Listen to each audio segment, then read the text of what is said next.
Selamat siang, Pak Kusman dan saudara sekalian. Kami dari kelompok Bahasa Indonesia ingin mempresentasikan hasil dari penelitian kami yang bertema dampak pandemi COVID-19 terhadap produktivitas belajar mahasiswa di UPH. Sebelumnya, kelompok kami terdiri dari saya sendiri, Rasri Tasman, Nicholas Lee, Kevin Karisma, Vito Daud, dan juga Vicky Francesco. Dan untuk kebagian pendahuluan akan saya serahkan ke teman saya, Nicholas Lee.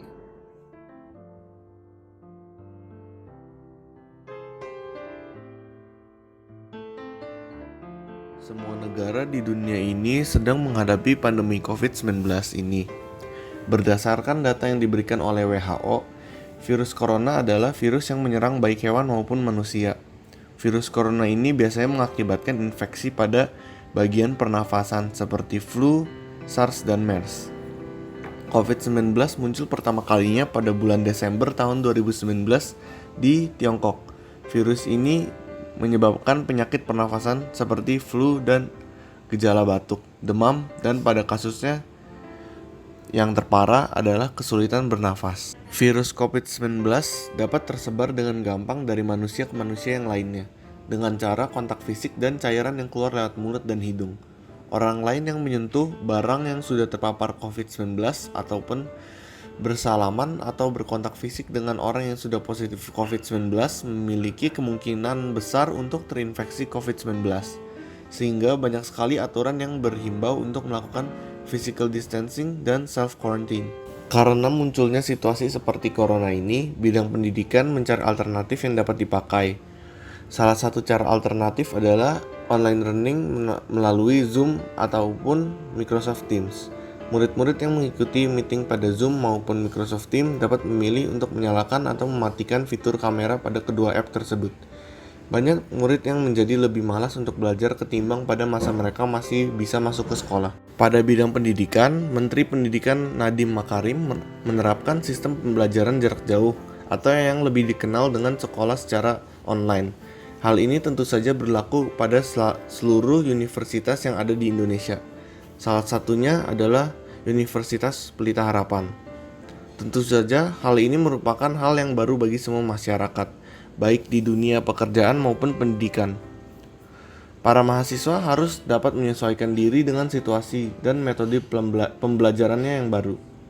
Para mahasiswa UPH yang mulanya dapat belajar bertatap muka secara langsung sekarang harus menggunakan aplikasi seperti Zoom ataupun Microsoft Teams untuk bertemu dengan dosen serta melakukan kegiatan belajar dan berkuliah. Hal ini tentu saja mempengaruhi cara hidup dan kegiatan para mahasiswa UPH. Namun, yang terpenting, hal ini juga berpengaruh pada produktivitas belajar bagi para mahasiswa UPH.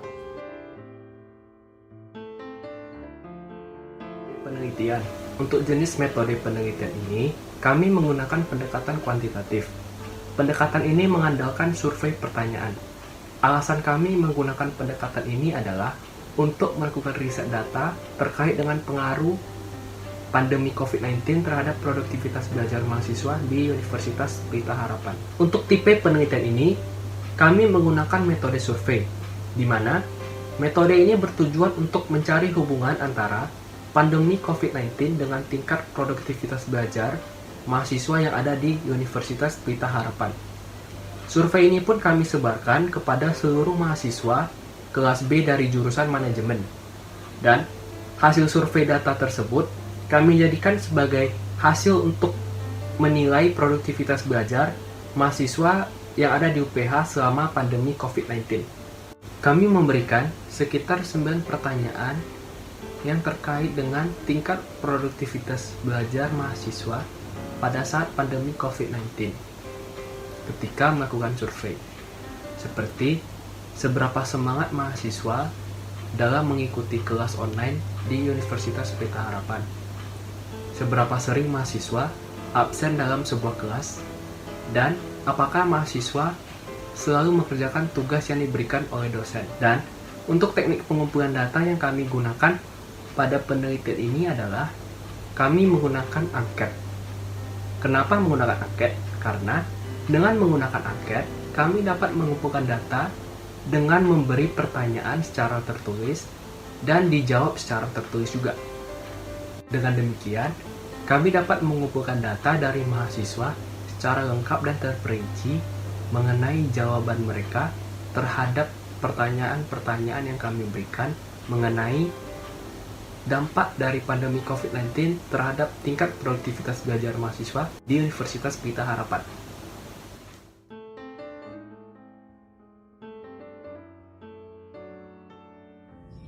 Hasil dan pembahasan. Yang pertama, saya akan membahas tentang hasil penelitian. Pengumpulan data penelitian dilaksanakan dengan menyebarkan survei berupa pertanyaan. Yang kedua, saya akan membahas tentang pembahasan. Pembahasan memiliki 3 hal. Yang pertama, hasil penelitian menunjukkan bahwa responden yang mengikuti survei ada 30 orang. Yang kedua, respon responden cenderung menuju ke arah biasa saja dalam hal motivasi serta produktivitas belajar online. Dan yang ketiga, rata-rata umur responden merupakan 18 tahun. Responden yang digunakan adalah seluruh mahasiswa di kelas B jurusan manajemen di Universitas Pelita Harapan. Pengumpulan data pun dimulai dari tanggal 16 November dan dikumpulkan seluruh datanya di tanggal 18 November 2020. Hasil penelitian akan kami sajikan melalui gambar-gambar berikut ini. Untuk pertanyaan pertama adalah, seberapa semangat Anda dalam mengikuti kuliah online di UPH? Mayoritas dari para responden kami pun menjawab dengan jawaban biasa saja. Untuk pertanyaan yang kedua adalah, seberapa sering Anda absen dalam kelas? Mayoritas daripada responden kami pun menjawab dengan jawaban sangat jarang. Untuk pertanyaan ketiga adalah, apakah Anda selalu memperhatikan dan mendengarkan ajaran para dosen? Mayoritas daripada responden kami pun menjawab dengan hasil mendengar dan menyimak saat dosen menjelaskan. Untuk pertanyaan selanjutnya adalah, apakah Anda selalu mengerjakan tugas yang diberikan oleh para dosen? Responden kami rata-rata menjawab dengan hasil mengumpulkan tugas yang diberikan dosen beberapa jam sebelum deadline. Sekarang kita akan membahas tentang diagram 1.6 sampai 1.10. Dalam diagram 1.6 memiliki pertanyaan, bagaimana pendapat Anda mengenai kuliah online? Dalam hasil diagram 1.6 menunjukkan bahwa mayoritas pendapat mahasiswa mengenai kuliah online adalah biasa saja. Dalam diagram 1.7 memiliki pertanyaan, apa hal positif yang didapatkan dalam kegiatan belajar online?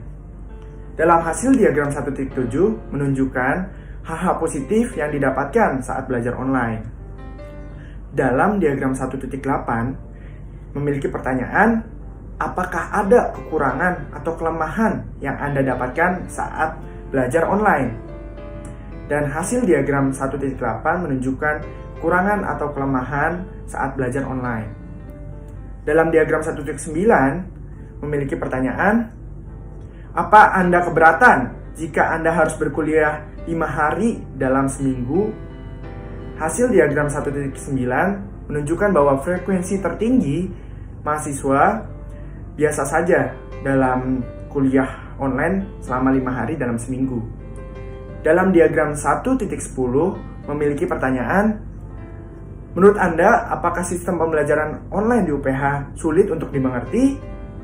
Hasil diagram 1.10 menunjukkan bahwa mayoritas mahasiswa sulit dalam memahami pembelajaran online di UPH.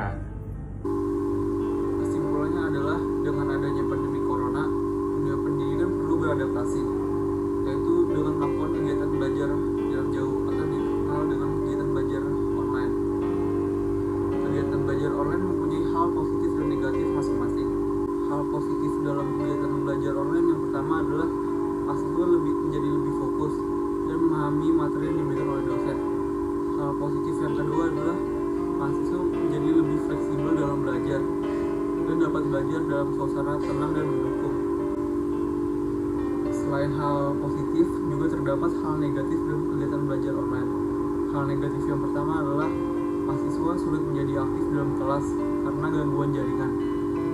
Hal negatif yang kedua adalah membutuhkan koneksi internet yang cukup kuat, dan terkadang laptop atau internet dosen atau mahasiswa error sehingga mengganggu kegiatan belajar mengajar di dalam kelas. Inilah akhir dari presentasi kami.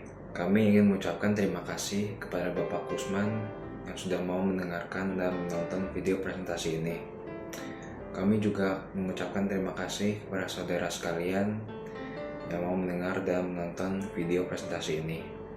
Semoga video presentasi ini dapat menjadi manfaat ataupun wawasan bagi saudara sekalian. Kami juga ingin mohon maaf apabila terjadi kesalahan dalam pengucapan kata dan lain-lain.